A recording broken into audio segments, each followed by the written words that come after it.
السلام علیکم ناظرین، اس ویڈیو کلپ میں آپ کو 1 جولائی سے لے کر 6 جولائی کے درمیان تگڑے بارشی سپیل کے بارے میں کچھ معلومات دی جاتی ہے۔ اگرچہ آج سے لے کر 1 جولائی کے درمیان وسطی پنجاب میں موسم خشک گرم اور ہوا آلود رہے گا، البتہ آج 2 جولائی تک جنوبی پنجاب میں بھی موسم خشک گرم اور ہوا آلود رہنے کے امکانات ہیں۔ ویسے تو مجموعی طور پر 1 جولائی سے لے کر 6 جولائی کے درمیان ملک کے تقریباً 50% شمال مشرقی علاقے وسطی علاقوں میں بارشیں ہونے کے امکانات ہیں۔ 7 سے لے کر 9 کے درمیان پھر موسم خشک گرم اور ہوا آلود رہے گا۔ اس 10 اور سے لے کر 12 کے درمیان پھر ملک میں مونسون کا ایک بارشی سپیل نظر آ رہا ہے۔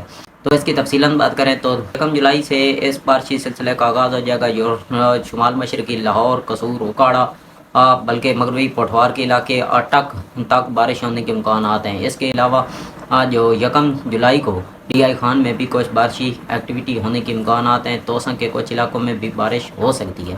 1 جولائی سے اس بارشی مونسون کا افتتاح ہو جائے گا اور 2-3 جولائی کو ملک بھر میں اچھی بارش ہونے کے امکانات ہیں۔ خاص طور پر جو شمال مشرقی علاقے لاہور سے لے کر پشاور تک اچھی بارش ہوگی۔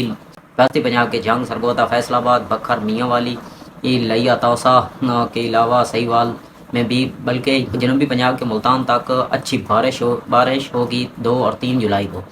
اس کے علاوہ جو چولستانی پٹی ہے وہ تو اس بارشی سپیل میں کچھ ہلکی پھلکی بارش ہو جائے تو علیحدہ بات ہے۔ ڈیرہ غازی خان میں 2-3 جولائی کو اچھی بارش ہو سکتی ہے۔ باقی یہ 4-5 کو پھر شمال مشرقی علاقوں میں بے شک بارش نظر آ رہی ہے۔ اسی طرح 6 سے لے کر 9 کے درمیان موسم پھر اسی طرح خشک گرم اور ہوا آلود رہے گا، البتہ 10 سے لے کر 12 کے درمیان پھر مونسون آئیں گی، جس سے جو وسطی اور جنوبی علاقوں میں بارش ہونے کے امکانات ہے۔ چولستانی پٹی جو اس بارشی سپیل سے مس ہو سکتی ہے، لیکن اگلے بارشی سپیل سے مس نہیں ہوگی۔ البتہ سندھ اور بلوچستان اگلے بارشی سپیل میں بھی اسکیپ ہوتے ہوئے نظر آ رہے ہیں۔